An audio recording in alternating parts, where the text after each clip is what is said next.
Olá, pessoas! Mais uma semana aqui na PUC TV do nosso Política e Cotidiano. Esse programa que se pretende como uma forma de te auxiliar a entender tudo que mexe com a sua vida. Cada detalhe, cada informação, cada pessoa entrevistada por nós aqui pretende contribuir com a sua compreensão do que é de fato a política que mexe com a sua vida. Semanalmente a gente vai estar aqui falando com pessoas que estão atuando diretamente na política, seja com mandato, sem mandato, mas que possam contribuir com a gente para entender esse mundo tão complexo, né, que é tão mal falado, inclusive, da política. Hoje, o meu entrevistado, ele tem uma história, uma carreira que é impressionante. Deputado federal por 5 mandatos, né? Vice-prefeito da principal cidade hoje do estado de Goiás, em nível de crescimento, né, após Goiânia, aqui a nossa Aparecida, entrando no momento de transformação da cidade e com um histórico de delegado da Polícia Civil, pastor evangélico. Então é um homem que vai contribuir muito com a nossa compreensão sobre o que é a política que mexe com a nossa vida. É o João Campos. Nós chamamos de deputado, de vice-prefeito, porque assim, eu acostumei tanto chamar de deputado. João Campos, muito obrigado por ter aceitado o nosso convite. E aí eu vou começar o programa com uma pergunta que eu fazia no programa passado, do Tá Fazendo o Quê? Que é o seguinte: João Campos, tá fazendo o quê em 2025? Olha, primeiro te agradecer pelo convite para estar aqui, não é? Muito obrigado. Esse é um espaço muito rico, não é? Para a gente poder, de fato, abordar assuntos de interesse da nossa gente, do nosso povo. E você faz isso com muita propriedade. Fazendo o quê, não é? Olha, agora na condição de vice-prefeito de Aparecida, é colaborar de forma muito intensa, não é? Com o Leandro Vilela, o nosso prefeito, para desenvolver aquilo que foi compromissos nossos na campanha, não é? O que não fizemos a campanha em termos de compromisso com a cidade não pode ter sido apenas uma retórica de palanque político para ganhar as eleições. Essas questões agora têm que ser levadas a efeito. Evidentemente que, por mais que as pessoas tenham ansiedade, expectativa de que as coisas ocorram já no primeiro mês, é impossível. Mas no curso do mandato é preciso que a gente realize o que prometemos. Aparecida de Goiânia, como você bem disse, uma cidade hoje referência em Goiás e no Brasil, pela sua importância econômica, eleitoral, enfim, política. É a segunda maior cidade de Goiás, maior do que 6 capitais brasileiras, né? E ela não pode perder esse ritmo e essa importância. E estava perdendo. Sabido que desde o governo de Maguito Vilela, a Aparecida virou a chave, deu um salto. Passou a ter outro enfoque e o aparecidense passou a ter autoestima, orgulho da sua cidade. A gente não pode permitir que haja um retrocesso em relação a isso.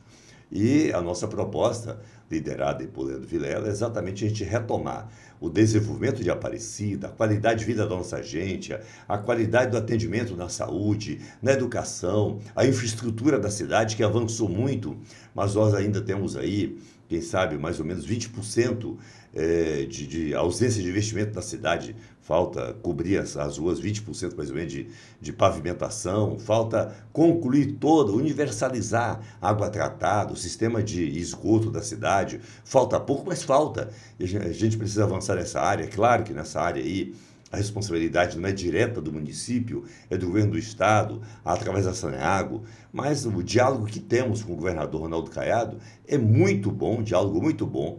E o governador tem o mesmo nível de compromisso. Então nós vamos avançar muito, não tenho dúvida. E o meu papel é um papel colaborativo. Na condição de vice-prefeito, é colaborar com o prefeito. Missões que ele vai designar, tarefas que ele vai dizer: João, cuida disso aqui para mim, eu estou muito assoberbado, há muito de fato que fazer. Governar uma cidade como a Aparecida de Goiânia não é fácil. O Leandro precisa, além da sua equipe, de alguém que possa colaborar com ele, a exemplo do vice-prefeito João Campos. Então, é interessante a gente pensar que, de fato, a Aparecida ela sai de uma condição de cidade dormitório para uma cidade que tem uma vida pujante, que tem uma economia que está crescendo cada vez mais. E na última legislatura, no último mandato, vamos dizer assim, a cidade deu uma travada, né? Foi um contexto político complexo ali. E vocês entram agora num momento um pouquinho conturbado, né, João Campos?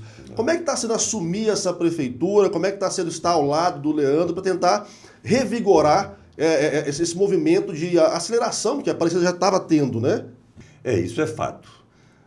Vendo um ritmo muito interessante, com Maguito, com continuidade com Gustavo Mendanha, outro gestor extraordinário, né? E aí houve a descontinuidade, porque o Vilmar Mariano assumiu e terminou não tendo a mesma capacidade de formar uma equipe que pudesse dar continuidade no mesmo ritmo. Tanto é que a gente assumiu a prefeitura com muitas dificuldades. Além de interromper o ritmo que vinha acontecendo, deixou dificuldades. Quando o Gustavo Mendanha deixou a prefeitura, consta que ele teria deixado em caixa 317 milhões de reais. E a nota CAPAG da prefeitura, que é a nota que classifica o equilíbrio fiscal da prefeitura, despesa e receita, enfim, era a letra A. Uhum. Quando o Vilmar deixa a prefeitura, a nota era pior, era D. Então caiu bastante. Caiu bastante. Aí, para quem está em casa nos entender, essa nota é o que permite a prefeitura buscar empréstimo para fazer investimento, né? Inclusive, não é? Só para você dar noção, por que essa nota foi classificada como a D, que é a pior nota, é que, segundo o levantamento feito, nós, ao assumirmos a prefeitura, tínhamos um déficit de mais de 400 milhões de reais, aproximadamente 500 milhões, o que significa R$500 bilhão, para as pessoas entenderem a dimensão disso. Dentro desse déficit estava incluído, inclusive, a folha dos servidores relativamente ao mês de dezembro. Há quanto tempo os servidores não deixaram de receber o seu salário em dia, dentro do mês? Desde o Maguito, ou até um pouco antes, não é? Essa questão de não pagar o servidor era algo que não fazia mais parte da história de Aparecida de Goiânia. E, lamentavelmente, a administração anterior foi muito infeliz, porque se a administração anterior pagou mais ou menos 130 milhões de fornecedores em dezembro, então tinha dinheiro para pagar a folha. Uhum. Pagava os servidores, que a folha não chegava a 60 milhões bruto, e ainda sobrava dinheiro para pagar parte dos fornecedores. Mas entre servidor e fornecedor, você eleger só o fornecedor como prioridade é algo que não é racional. Entra um pouco daquela lógica assim, bom, a partir de agora esse problema não é mais meu, deixa eu jogar no colo do próximo prefeito. Pois é, mas não é muito racional, não é razoável isso. Sim. Porque o servidor, além de ter um salário ruim, é o dia a dia, é o alimento, é a refeição na mesa da sua família, né? O fornecedor, não, normalmente são grandes empresas que têm como aguardar. Tanto é que aqueles fornecedores que não receberam estão negociando agora com o nosso governo, parcelando, alguns até dando desconto, porque é outra realidade, é outra condição. Sim. Então o governo anterior foi muito infeliz nessa opção de não pagar o servidor e pagar fornecedor. Não é? Então a gente assumiu a prefeitura com várias dificuldades, mas também é bom que se diga. O Leandro e eu não fomos surpreendidos. A gente sabia que ia assumir a prefeitura com dificuldades. A gente não sabia o tamanho das dificuldades, não é? Mas sabia que ia enfrentar isso. Estamos enfrentando com serenidade, com coragem, com a liderança do Leandro. Vamos vencer essas dificuldades e, a partir desse momento que vencermos, aí é governar, de fato, cumprir os compromissos com a cidade, retomar o desenvolvimento da cidade, retomar a qualidade dos serviços públicos. Isso vai acontecer em pouco espaço de tempo. É interessante porque, para quem está nos assistindo principalmente, né, sempre fica aquela coisa, mas eles assumiram a prefeitura e não sabia. Não, você já foi categórico. Sabia o buraco que estava, não sabia o tamanho do buraco. Exatamente. Né? Mas pensando nessa nova dinâmica de Aparecida, a gente até estava falando antes de começar a gravação, pessoal, que é um momento muito positivo, né? Porque a proximidade do Leandro com o Daniel, que é um possível novo governador, né, vai concorrer, essa proximidade com o Caiado. Então, assim, a Aparecida se encontra no momento hoje que tem, de fato, potencial de alavancar muito o seu crescimento, né? E aí, nessa perspectiva, João Campos, pegando aí o seu histórico, pegando o quanto você conhece de Brasília, né, de bastidor de poder, porque 5 mandatos ali, você sabe muito bem como é que transita os processos ali. Como é que se pretende ajudar o Leandro nessa perspectiva de buscar recursos? Porque para quem está em casa, eles têm que entender que o município, às vezes, faz pouco dinheiro. Muito do dinheiro vem do governo estadual e do governo federal. E ter que ir a Brasília buscar dinheiro é fato, né? A sua habilidade, o tempo que você conhece de bastidor, como é que você pretende empregar isso para auxiliar o Leandro e assim auxiliar a Aparecida nesse crescimento? Olha, o que você disse é com muita propriedade, né? Porque mais de 70% dos impostos brasileiros fica na mão do governo federal, não é? O governo federal centralizou os recursos. Então, se o prefeito de qualquer cidade e o próprio governo estadual não tiver entrada, não souber articular dentro do governo federal para que venha dinheiro para o estado, para o município, a dificuldade é razoável, não é razoável. De fato, nesses 5 anos, 5 mandatos que fiquei em Brasília, a gente passou a conhecer muitos procedimentos do ponto de vista do orçamento, da execução orçamentária do governo federal, de relacionamento, para poder abrir portas e fazer com que recursos possam vir.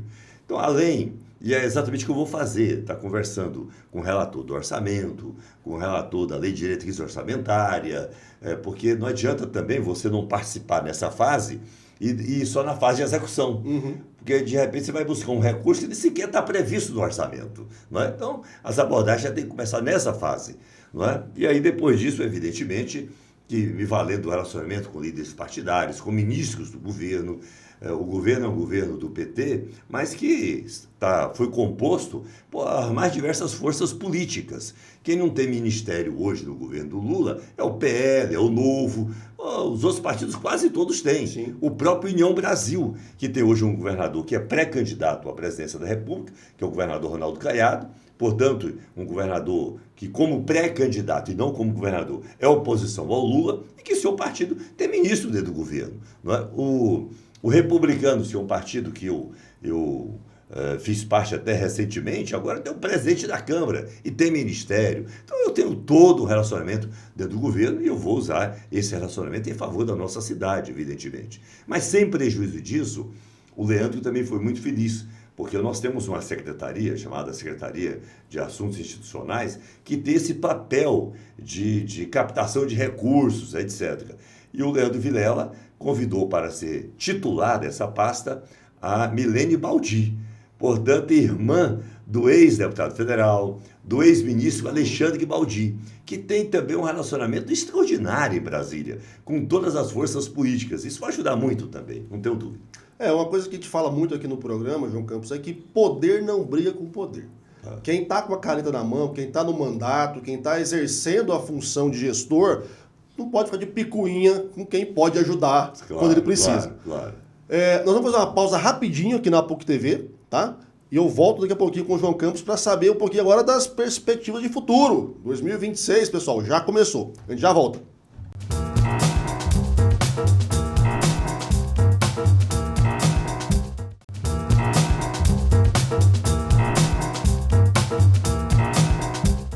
Olá, pessoas, estamos de volta com o Política e Cotidiano aqui dessa semana, entrevistando o vice-prefeito de Aparecida de Goiânia, João Campos, né? Foi deputado federal, tem toda uma história aí na política goiana. E, recomeçando esse bloco, João Campos, a pergunta é a tradicional, né? Ano que vem tem eleição, vocês estão agora pensando em Aparecida, assumiram o governo agora, estão pegando os BO tudo. Mas e ano que vem? Ano que vem o bicho pega, né? E obviamente isso impacta também na gestão do município. Como é que vocês estão pensando, estão articulando aí essa dinâmica de eleições de 2026? Você tem pretensões? Como é que está isso? Olha, bem na verdade, a gente não está articulando nada ainda. O Leandro, com muita responsabilidade, reuniu todo o secretariado, depois fez uma reunião com os secretários e os vereadores, a pauta extensa, daí por diante disso do governo. Mas uma das coisas que ele fez questão de pontuar, e que eu concordo com ele, foi dizer o seguinte: gente, nesse instante que nós assumimos e que temos que gerenciar uma crise aqui na prefeitura, não política, mas uma crise financeira, desequilíbrio fiscal, das contas, daí por diante, não há ambiente para a gente já tratar da pauta política. E eu concordo integralmente com o Leandro acerca disso e penso que o Gustavo Mendanha também pensa de igual forma. É preciso a gente vencer esse momento da crise, de gerenciar essa crise aí, vencer essas dificuldades, para depois colocar a pauta política. Não é? Eu acho que isso é lucidez e responsabilidade. Que a pauta política vai ser colocada no algum momento, será, não há dúvida. Todos nós somos políticos. Se não fôssemos, não teríamos disputado a eleição lá em Aparecida. Não é? E eu penso que Aparecida de Goiânia precisa, sob a liderança nossa, do Leandro, minha, do Gustavo Mendanha, ter uma inteligência com relação às eleições do ano que vem, porque é o segundo maior colégio eleitoral de Goiás. Uhum. E hoje nós estamos quase que sem representação a nível de Assembleia Legislativa e a nível de Câmara Federal. Na Assembleia Legislativa nós temos o Véter Martins, um único deputado. Anápolis tem 4 deputados estaduais. Nós temos um. É pouca a nossa representação, portanto, para que a gente possa ampliar, vai depender de inteligência política, de engenharia política para isso em relação às eleições do ano que vem. Em relação à Câmara Federal, nós estamos praticamente sem representação, porque o deputado federal de Aparecida de Goiânia é o professor Alcides. O professor Alcides, que hoje não representa Aparecida, embora ainda esteja no curso do mandato. Não é? Mas por tudo que aconteceu, quer seja na campanha e no pós-campanha, agora inclusive sem partido, dificilmente vai ter um partido que vai, caso ele pretenda continuar na política, que vai aceitar uma filiação dele depois dos últimos acontecimentos. Olha, então nós temos que nos organizar. Não é? Mas, como eu disse, essa pauta vai vir num segundo momento, no momento adequado, a partir de diálogo meu, do Leandro Vilela, a partir dele, inclusive, que é o prefeito, que é o líder, não é? Leandro Vilela, o Gustavo Mendanha, João Campos, que passará também pelo próprio Daniel Vilela, pelo próprio Caiado. Nós somos um grupo. Essa coisa não pode ser pensada isoladamente. No momento certo, nós vamos estar fazendo esse diálogo. Você pontua, o Gustavo Mendanha, ele é um participante, pelo visto, muito ativo. Sem dúvida, desse governo. Mas o Gustavo hoje ele é uma figura que muita gente quer entender, né? O que quer da vida o Gustavo Mendanha? Ele vai ser candidato ao quê? Ele vai pleitear o quê? Porque após a tentativa, né, de ir para o governo do estado e toda a mudança que ele fez de percurso, eu já entrevistei o Gustavo já 2 vezes, então eu posso falar sobre isso, muito se espera, né? Então, o que o Gustavo vai fazer? Porque o Gustavo hoje ele é uma eminência parda dentro de Aparecida, ele está atuante dentro do seu governo, mas e aí? O que se espera? O que o Gustavo espera? Olha, no momento adequado ele vai responder essa pergunta. Né? Não, ele vai ter que voltar aqui para responder também, inclusive. Ele vai responder. Mas o Gustavo é um quadro extraordinário, não é? O Gustavo era liderança só de Aparecida de Goiânia. A partir do momento em que disputou o governo do estado e que teve um desempenho extraordinário, se tornou uma liderança estadual. Hoje está sem mandato, mas é uma liderança estadual reconhecida, jovem, inteligente. Lá em Aparecida, o governo do Leandro, ele é tipo um conselheiro, né, que está sempre presente, com quem o Leandro dialoga com certa frequência, dado a importância que ele tem e a inteligência política que ele tem. O Gustavo é um cidadão que, no meu sentido, está preparado para já, agora em 26, disputar qualquer cargo majoritário. Evidentemente que não disputará novamente a governadoria agora em 26. Nós estamos no grupo que é liderado pelo governador Caiado, pelo Daniel Vilela. O Daniel assumirá o governo do estado já certamente nos primeiros dias do mês de abril do próximo ano e já caminha para a reeleição. O Daniel é o nosso candidato a governador. Então, para governador, certamente o Gustavo não se disporá nas eleições de 26. Na minha avaliação, está pronto para ser vice-governador, para ser senador, etc. Né? De outro lado, penso que o Gustavo não está integrando hoje a equipe do governador Ronaldo Caiado, muito mais por uma opção dele. No primeiro momento, assim, olha, eu não voltei para o MDB e, portanto, compondo a base do governador Caiado, em função de cargo, para ser secretário, enfim, ele fez questão de passar essa mensagem, né? Estou voltando por questão de convicções, de conveniência política, etc., não necessariamente por cargo. Acho que ele passou muito bem essa mensagem. Mas é um quadro extraordinário, e jovem, inteligente, não é? Está contribuindo conosco e vai participar, no meu sentir, de forma ativa das eleições do ano que vem. Uma coisa que a gente sempre pontuou no programa, porque o Gustavo tem o tempo a favor dele, muito novo, né? Então ele tem essa condição de poder até maturar melhor as ideias e os processos, né?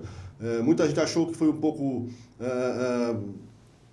de ansiedade dele disputar o governo, mas na minha leitura, essa dinâmica de passar, como você me pontuou, de uma liderança local para uma liderança estadual, era o momento, veio a oportunidade, e em política é muito isso, né, João Campos? Veio a oportunidade, ou você pega, ou depois você passa à vontade e fica com raiva que não pegou. Mas pensando agora em você, né? A sua atuação como deputado federal, agora como vice-prefeito, é isso? Ou a gente pode esperar algo mais do João Campos aí na próxima eleição? Porque para ajudar a Aparecida, eu acho que é o foco, né? Fazer alguma coisa. Agora, de que jeito? Bom, antes deixa eu te dizer, falando que o Gustavo é jovem, inteligente, não é? A idade lhe favorece. Eu penso que Goiás está chegando uma nova geração aí, não é? Porque o governador Caiado já está, embora muito ativo, mas já está com 70 e tantos anos, não é? O Íris, Deus o recolheu, Marguito, Deus o recolheu, duas referências extraordinárias, não é? O Marconi não vive o seu melhor momento, não é? Ao contrário. Então, ao meu sentir, está surgindo uma nova geração. Daniel Vilela, com 40 e poucos anos, já vai ser governador, com um histórico parecido com o do pai, foi vereador, deputado estadual, deputado federal, já é vice-governador, será governador e deve ter uma reeleição para governador. Isso acontecendo, certamente depois terá o Senado Federal pela frente, e muito jovem, sim, 40 e poucos anos. O Leandro Vilela tinha saído da política há 10 anos atrás, agora volta e tem menos de 50 anos. Uma geração que gosta de política, que certamente pensa conceitos novos, daí por diante. Bom, o João Campos, em 26, pode ser tudo e pode não ser nada. Vai depender desse diálogo de grupo, não é? Que passa não só pelos agentes políticos que fiz referência aqui, mas por outras pessoas que são muito importantes na minha caminhada política, inclusive a minha família. Eu estou muito desprendido em relação a isso. E aqui com muita sinceridade. Há muito desprendimento. Tem gente que diz, olha, se ficar sem mandato, a vida acaba. Não, eu fiquei sem mandato. Não é? A última eleição que disputei, em 22, foi para o Senado da República, perdi e fiquei sem mandato. E a vida não acabou, não é? Mas tem político que, se não tiver com mandato, ele acha que acabou, que agora não tem mais significado. Não, a vida continua tendo significado independentemente de mandato. Além desses diálogos, além de fazer parte de um processo político, eu sou homem temente a Deus. Eu procuro também submeter os meus projetos, as minhas pretensões, as minhas orações, no meu diálogo a Deus. Senhor, o que tu queres da minha vida? Não é? O Senhor ainda tem propósito na minha vida, na área política ou em outra área, enfim. Então, tudo isso faz parte do meu contexto. É interessante a sua fala, porque, de fato, tem muita gente que se perde o mandato, a vida acaba mesmo. E eu percebo sempre que são aquelas pessoas que não conseguem entender a política na dimensão que, de fato, ela é, né? Você está reiterando vários momentos aqui o grupo. E, para mim, política é isso, é grupo. Sim. Quem é político de si próprio não dura muito tempo, porque a dinâmica é muito complexa, né, João Campos? Essas disputas de poder, o momento, você pontuou muito bacana as figuras que nós perdemos na política goiana, a situação atual do Marconi, o próprio Caiado, que realmente está avançando a idade, e essa necessidade de renovação, de vir gente nova mesmo. Sim. E aí eu te pergunto, nessa perspectiva, né? Goiás é um estado que tem que assumir o nosso tamanho, né? É um estado periférico, um estado pequeno. Mas é um estado que tem um potencial gigantesco para gerar divisas, para gerar negócio, para crescer muito. Essa meninada que está chegando agora, vamos dizer assim, você acha que falta o quê? Falta espaço, falta, sei lá, um pouco de humildade de chegar em alguém com o seu histórico, pessoas, e perguntar, o que você entende hoje que precisa ainda para a gente conseguir fazer de Goiás um estado que também exporte, além do agro, bons políticos que possam mexer no cenário nacional? Porque está faltando, né?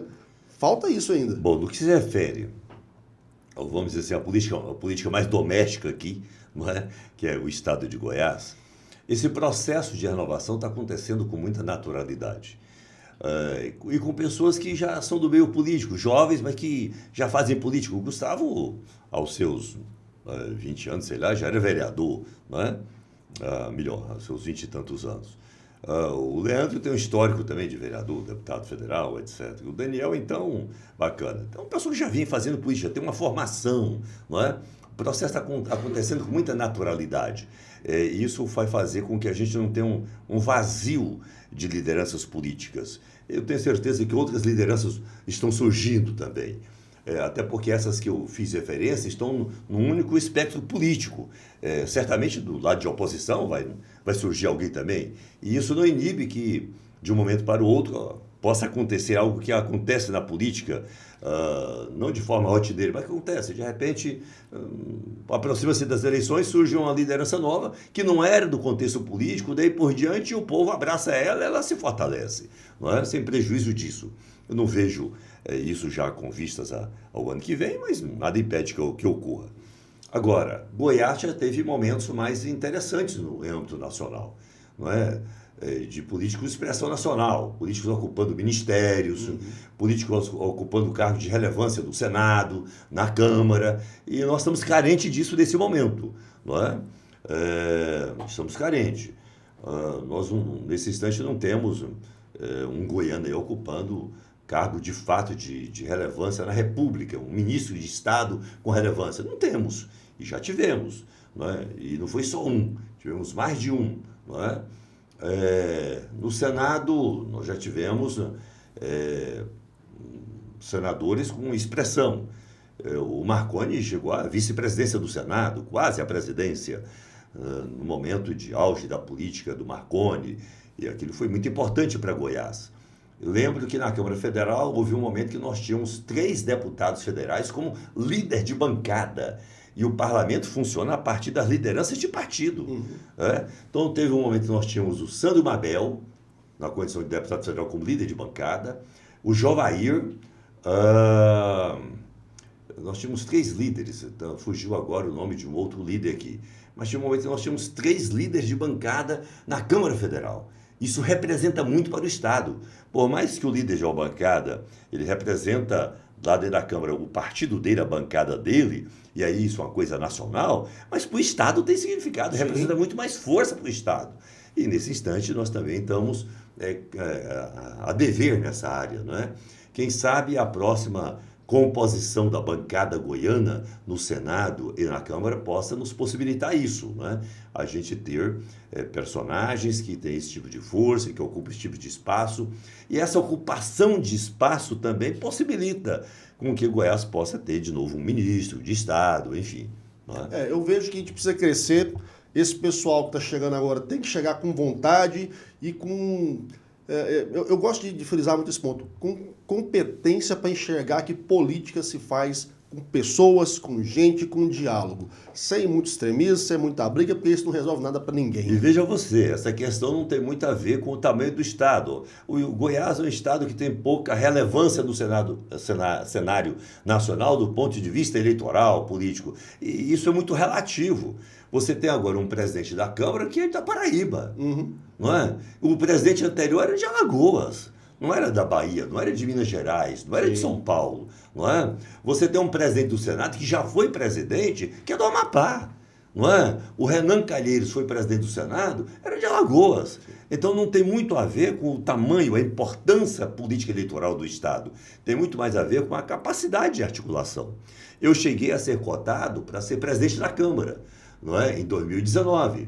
Articulei, não deu certo e tal, mas só o fato de ter sido cotado e ter me articulado como pré-candidato a presidente da Câmara foi importante para Goiás e para mim, pessoalmente, não é? Em algum momento eu figurei como uma das opções para o presidente Bolsonaro, para o Supremo Tribunal Federal. Terminou não acontecendo, foi o André Mendonça, mas de alguma forma o João Campos tinha uma certa relevância, senão sequer o nome dele teria constado dessa possibilidade, não é? Então a gente precisa voltar, o Goiás precisa voltar a ter agentes com essa possibilidade de ocupar espaços relevantes. Maravilha, João Campos, muito obrigado. Infelizmente eu tenho que encerrar o nosso programa aqui, o papo está muito bom. Muito obrigado por ter aceitado estar com a gente. Espero que volte para falar mais coisas boas sobre a Aparecida e sobre o futuro da nossa política goiana. Muito obrigado. Vou estar sempre à disposição. Esse diálogo aqui é muito sadio, é muito agradável. Está sempre às ordens. Tá? Maravilha. E lá em Aparecida, à sua disposição e à disposição de todos os nossos telespectadores. E com certeza nós vamos lá. Gente, brigadão. Semana que vem estamos de volta aqui com o nosso Política e Cotidiano.